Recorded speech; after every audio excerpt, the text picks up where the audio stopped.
Hello ಆಯುರ್ಸಿದ್ಧಿಯಿಂದ ಇವತ್ತು ನಾವು ಪ್ರಿಕನ್ಸೆಪ್ಷನ್ ಕೌನ್ಸಿಲಿಂಗ್ನ ಮುಂದಿನ ಭಾಗ ಅಂದರೆ ಗರ್ಭಧಾರಣೆ ಆಗಲಿಕ್ಕೆ ಏನೇನು ಅಂಶಗಳು ಪ್ರಾಮುಖ್ಯತೆ ಹೊಂದಿರುತ್ತೆ ಆಯುರ್ವೇದ ರೀತಿಯಾಗಿ ಅಂದರೆ ಆಯುರ್ವೇದದ ಪ್ರಕಾರವಾಗಿ ಅದನ್ನು ಹೇಗೆ ಹೇಳ್ತೀವಿ ಅನ್ನೋದ್ರ ಬಗ್ಗೆ ನಾನು ನಿಮಗೆ ಇವತ್ತು ತಿಳಿಸ್ಕೊಡ್ತೀನಿ.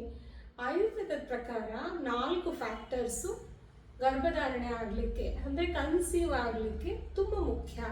ಏನು ಅಂದರೆ ಋತು, ಕ್ಷೇತ್ರ, ಅಂಬು, ಬೀಜ.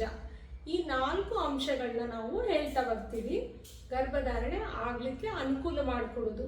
ಋತು ಅಂತಂದರೆ ರಿಪ್ರೊಡಕ್ಟಿವ್ ಪೀರಿಯಡ್, ಅಂದರೆ ಪೀರಿಯಡ್ಸ್ ನಮ್ಮದು ನಾರ್ಮಲ್ ಮೆನ್ಸ್ಟ್ರುಯೇಷನ್ ಆಗುತ್ತಲ್ಲ ಅದು ಕರೆಕ್ಟ್ ಆಗಿದ್ದಾಗ ಏನಾಗುತ್ತೆ, ಓವ್ಯುಲೇಷನ್ ಆಗಲಿಕ್ಕೆ ಅಂದರೆ ಬೀಜ ರಿಲೀಸ್ ಆಗಲಿಕ್ಕೆ, ಎಗ್ ರಿಲೀಸ್ ಆಗಲಿಕ್ಕೆ ಯಾವ್ಯಾವ ಹಾರ್ಮೋನ್ಸ್ ಬೇಕಾಗುತ್ತೋ ಅಂದರೆ ಓವರೀಸ್ ಕರೆಕ್ಟಾಗಿ ಫಂಕ್ಷನ್ ಮಾಡೋದು.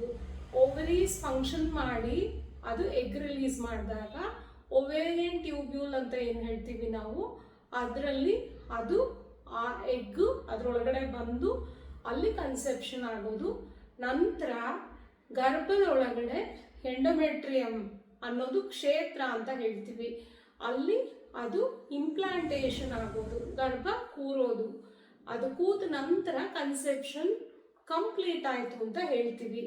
ಆಮೇಲೆ ಅಂಬು ಅಂಬು ಅನ್ನೋದು ಹೇಗೆ ಅಂತಂದರೆ ಗರ್ಭಕ್ಕೆ ಬೇಕಿರೋ ನ್ಯೂಟ್ರಿಷನ್, ಅದು ಇವಾಗ ಸ್ಪರ್ಮ್ ಅಂದರೆ ಸೆಮೆನ್ನು ಟ್ರಾವೆಲ್ ಮಾಡಿ ಆ ಎಗ್ ಒಳಗಡೆ ಎಂಟರ್ ಆಗೋವರೆಗೂ ಅದರಲ್ಲಿ ಕೆಲವು ನ್ಯೂಟ್ರಿಯೆಂಟ್ಸ್ ಇರಬೇಕು.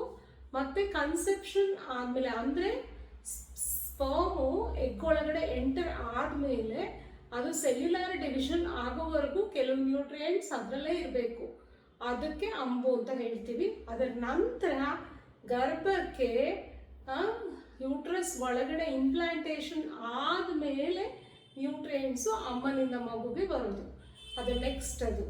ಮತ್ತು ಬೀಜ ಬೀಜ ಅಂದರೆ ಸೆಮೆನ್, ಸ್ಪರ್ಮ್ ಮತ್ತು ಓವಮ್ ಮತ್ತು ಎಗ್, ಈ ಎರಡೂ ಬೀಜ ಅಂತ ಹೇಳ್ತೀವಿ. ಇದು 4 ಫ್ಯಾಕ್ಟರ್ಸು ಗರ್ಭಧಾರಣೆ ಆಗಲಿಕ್ಕೆ ಬೇಕು.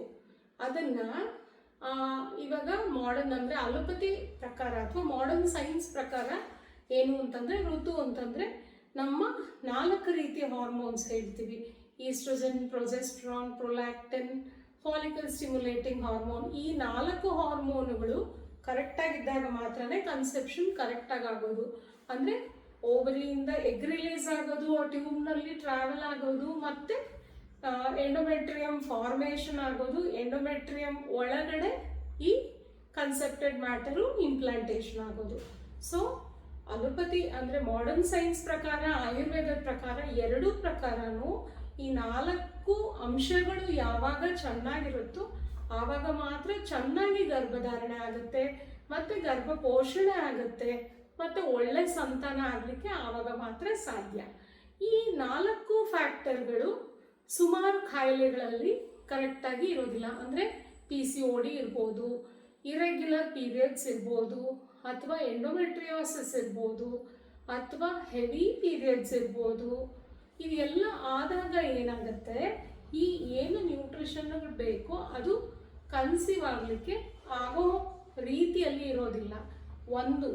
ಆಮೇಲೆ ಇರೆಗ್ಯುಲರ್ ಸೈಕಲ್ಸ್ ಇದ್ದಾಗ ಅದು ಏನು ಇಂಡಿಕೇಶನ್ ಅಂದರೆ ಹಾರ್ಮೋನ್ಗಳು ವ್ಯತ್ಯಾಸ ಇದೆ, ಏನು ಫ್ಯಾಕ್ಟರ್ಸ್ ಬೇಕೋ ಆ ಫ್ಯಾಕ್ಟರ್ಸ್ ಅಲ್ಲಿ ಇಲ್ಲದೆ ಇರೋದಕ್ಕೆ ಹಾರ್ಮೋನುಗಳ ವ್ಯತ್ಯಾಸ ಇದೆ, ಆಗ್ತಾ ಇದೆ ದೇಹದಲ್ಲಿ ಅಂತ. ಇದಕ್ಕೆ ಕಾರಣಗಳು ಏನು ಅಂತಂದರೆ ಮತ್ತೆ ನಾವು ದಿನನಿತ್ಯ ಸೇವನೆ ಮಾಡೋ ಆಹಾರದ ಬಗ್ಗೆನೇ ಬರ್ತೀವಿ ನಾವು. ಹಾಗಾಗಿ ಆಯುರ್ವೇದ ಆಹಾರದ ಮೇಲೆ ತುಂಬ ಒತ್ತನ್ನು ಕೊಡುತ್ತೆ.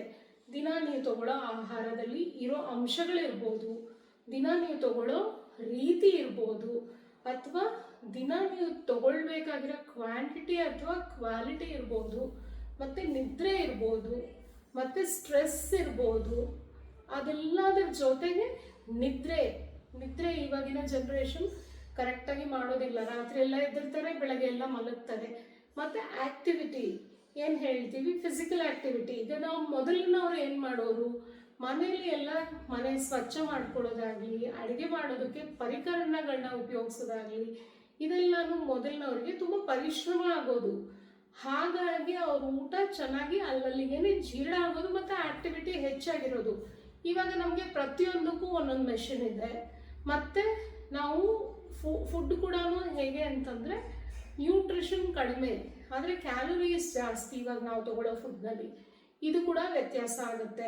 ಆಕ್ಟಿವಿಟೀಸ್ ಕಡಿಮೆ ಇರೋದು ಕೂಡ ವ್ಯತ್ಯಾಸ ಆಗುತ್ತೆ. ನಿದ್ರೆ ಹೆಚ್ಚು ಕಡಿಮೆ ಇರೋದು ಕೂಡ ವ್ಯತ್ಯಾಸ ಆಗುತ್ತೆ.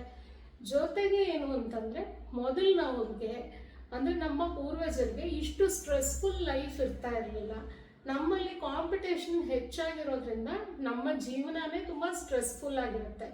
ಹಾಗಾಗಿ ಸ್ಟ್ರೆಸ್ ಕೂಡ ಇದಕ್ಕೆ ತುಂಬ ಒತ್ತನ್ನು ಕೊಡುತ್ತೆ. ಸ್ಟ್ರೆಸ್ ಹೆಚ್ಚಾದಾಗ ಏನಾಗುತ್ತೆ, ಆ ಒಂದು ಫ್ಯಾಕ್ಟರ್ನಿಂದನೇ ತುಂಬ ಹಾರ್ಮೋನ್ಗಳ ವ್ಯತ್ಯಾಸ ಆಗಿಬರುತ್ತೆ.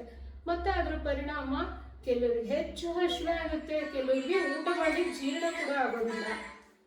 ಈ ರೀತಿ ತುಂಬ ವ್ಯತ್ಯಾಸಗಳಾದಾಗ ಏನಾಗುತ್ತೆ, ಆ ಊಟದಲ್ಲಿ ವ್ಯತ್ಯಾಸ, ನ್ಯೂಟ್ರಿಷನ್ನಲ್ಲಿ ವ್ಯತ್ಯಾಸ, ಸ್ಟ್ರೆಸ್ನಲ್ಲಿ ವ್ಯತ್ಯಾಸ ಮತ್ತು ಕ್ವಾಲಿಟಿ ಆಫ್ ಲೈಫ್ನಲ್ಲಿ ಕೂಡ ವ್ಯತ್ಯಾಸ. ಇದೆಲ್ಲ ಫ್ಯಾಕ್ಟರ್ಗಳು ಏನು ಮಾಡುತ್ತೆ, ನಮ್ಮ ಆಯುರ್ವೇದ ರೀತಿಯಾಗಿ 4 ಫ್ಯಾಕ್ಟರ್ನ ನಾವು ಏನು ಹೇಳಿದ್ವೋ ಅದ್ರ ಮೇಲೆ ಪರಿಣಾಮ ಬೀರ್ತಾ ಹೋಗುತ್ತೆ. ಅದಕ್ಕೆ ಏನು ಮಾಡಬೇಕು ನಾವು ಈಗ, ನಮ್ಮಲ್ಲಿ ಅದಕ್ಕೆ ಕೆಲವು ಪರಿಹಾರಗಳನ್ನ ಮಾಡ್ತೀವಿ.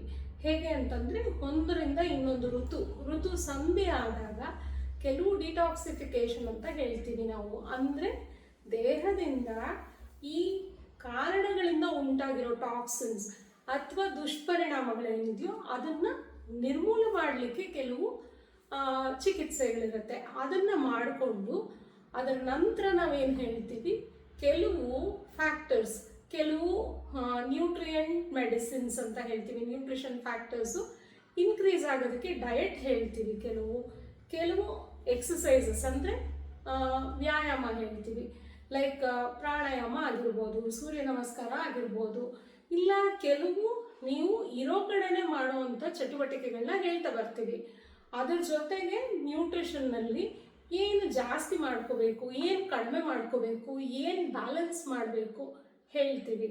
ಮತ್ತು ನಿದ್ರೆ, ಕೆಲವರಿಗೆ ಇವಾಗ ಏನು ಮಾಡೋದು, ನಮ್ಮದು ಕೆಲಸದ ಶೆಡ್ಯೂಲೇ ನೈಟ್ ಡ್ಯೂಟಿ, ಮಾರ್ನಿಂಗ್ ನಾವು ನಿದ್ರೆ ಮಾಡಲೇಬೇಕಾಗುತ್ತೆ. ಆವಾಗ ಅದ್ರ ದುಷ್ಪರಿಣಾಮ ತೆಗಿಲಿಕ್ಕೆ ಏನು ಮಾಡಬೇಕು ಅನ್ನೋದನ್ನ ನಾವು ಹೇಳ್ಕೊಡ್ತಾ ಬರ್ತೀವಿ.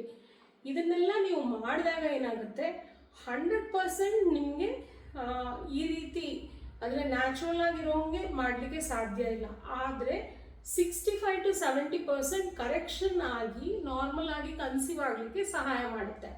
ಹಾಗಾಗಿ ನಮ್ಮನ್ನು ಸಂಪರ್ಕಿಸಿ ನಾವು ಪ್ರೀ ಕನ್ಸೆಪ್ಷನ್ ಕೌನ್ಸಿಲಿಂಗ್ ಅನ್ನೋದು ಇದೆ. ಮತ್ತು ಗರ್ಭಧಾರಣೆಗೆ ಅನುಕೂಲಗಳು ಹೇಗೆ ಮಾಡ್ಕೋಬೇಕು ಅನ್ನೋದನ್ನು ನಿಮಗೆ ಹೇಳ್ಕೊಡ್ತಾ ಬರ್ತೀವಿ. ನಮ್ಮ ಚಾನಲ್ನ ಸಂಪರ್ಕಿಸಿ, ಸಬ್ಸ್ಕ್ರೈಬ್ ಮಾಡಿ, ಫಾಲೋ ಮಾಡಿ. ಇದಕ್ಕೆ ಹಿಂದೆ ನಾವು ಪ್ರೀ ಕನ್ಸೆಪ್ಷನ್ ಕೌನ್ಸಿಲಿಂಗ್ ಬಗ್ಗೆ, PCOD ಬಗ್ಗೆ, ಮತ್ತು ಗರ್ಭಧಾರಣೆ ಆಗಲಿಕ್ಕೆ ಬೇರೆ ಏನು ಮಾಡ್ಕೋಬೇಕು ಅನ್ನೋದ್ರ ಬಗ್ಗೆ ಎಲ್ಲ ವಿಡಿಯೋಸ್ ಹಾಕಿದ್ದೀವಿ. ಅದನ್ನೆಲ್ಲ ಫಾಲೋ ಮಾಡಿ. Thank you.